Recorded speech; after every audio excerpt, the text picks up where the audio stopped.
waiting her sentencing on 2 charges of second-degree child rape. Okay. She got off really easy.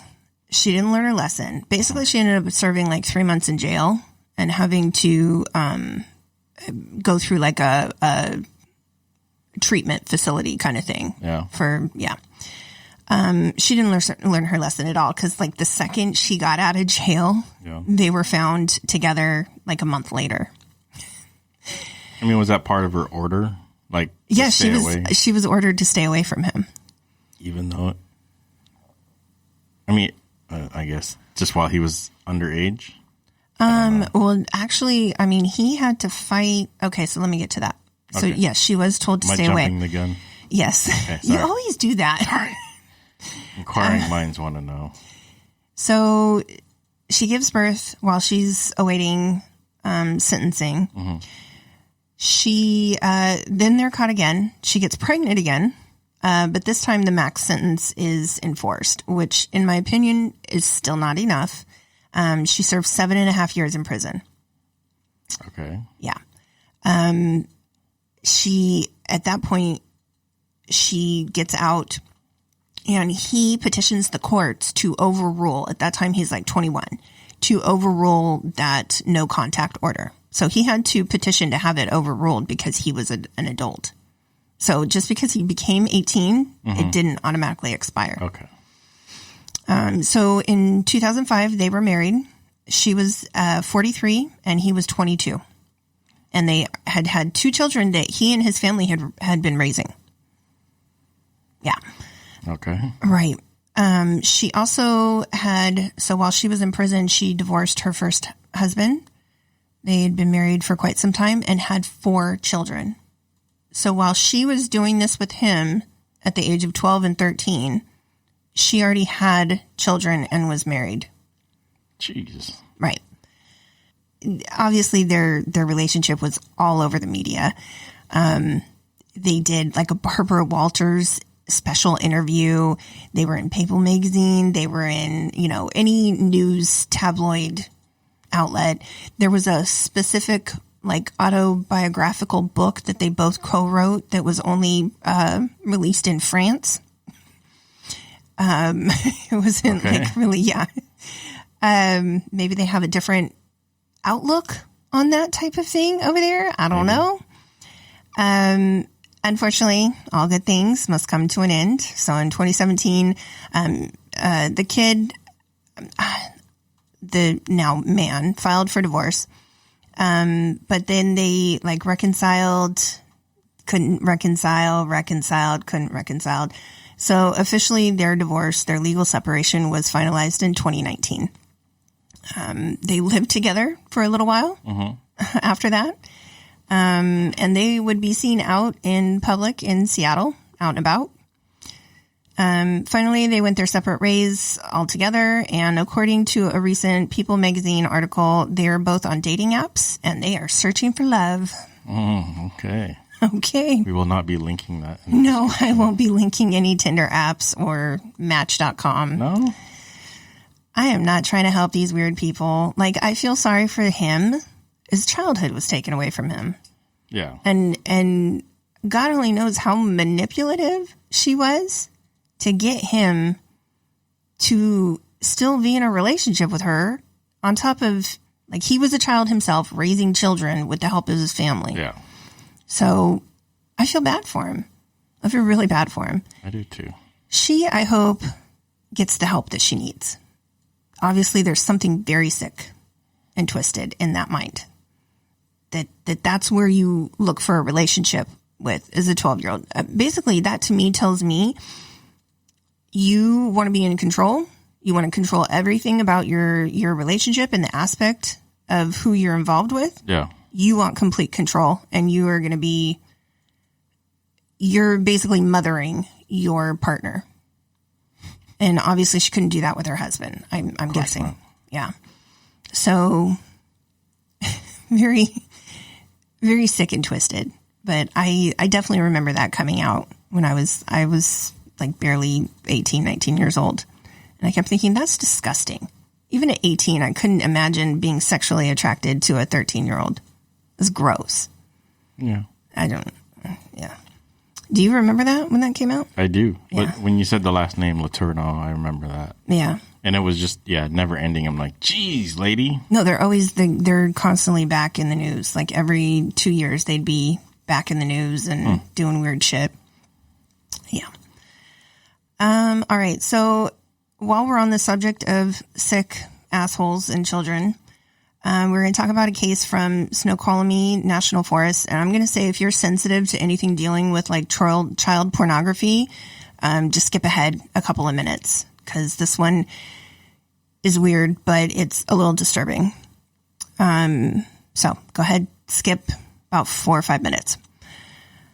For the rest of you, after several reports from hikers of an illegally built like fairy tree house, like it looked like what you would think Gretel and Hansel, like gingerbread house. Okay. It was built on the grounds in a national park. An FBI agent started searching for it in 2016. Eventually he found it along with a huge stash of child porn. So inside of it, there was pictures of like young girls dressed like fairies, some completely nude, some not nude, just weird shit. Okay. Very disturbing. And it's just out in the middle of this national forest. So they're able to get DNA, fingerprints, and there was reports of a Toyota seen nearby. Okay. So they're able to pull like, records of when the Toyota came through the park. It's a national park. Yeah. So it all actually gets linked to somebody. So this case does have a somewhat good outcome, I will say. Okay. 57-year-old Daniel Woods. And after searching his home, they find digital files of similar photos that link him to that little gingerbread house. I'm going to link a picture of the house just because I find it so odd that this was just in the middle of the woods. How did you bring in the supplies? How did it's crazy.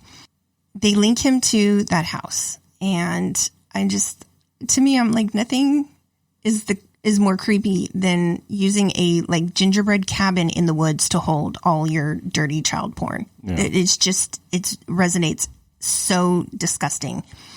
So this fuck originally, he tried to plead not guilty.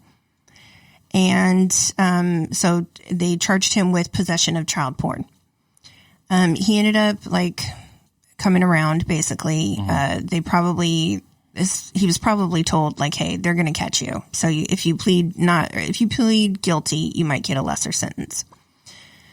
So he does plead guilty. He's sentenced on charges of second-degree possession of child porn and second-degree attempted viewing of child porn in his deal. All in all, this motherfucker got 9 months of jail time. That's it? That is it. He had to register as a sex offender. He has to go through sexual deviancy treatment. He cannot have unsupervised contact with children for 10 years. That's not enough. And this right here, the reason I really wanted to mention it is it's a trigger for me. People like this don't get what they deserve. Yeah. The system is set up automatically to fail in this case. Most sex offenders get off scot-free, in my opinion, compared to the damage that they've done.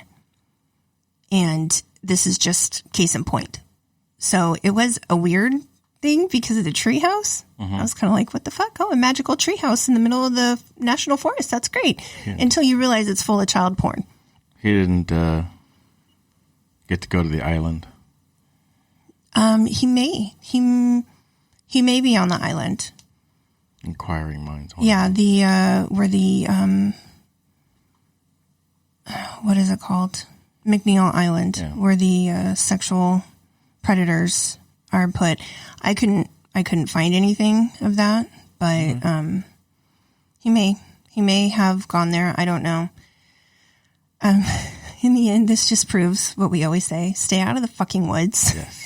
There's nothing good that is going to happen deep in the woods. No. Especially if you find a fucking tree house that looks like a gingerbread house. Yes. Sorry.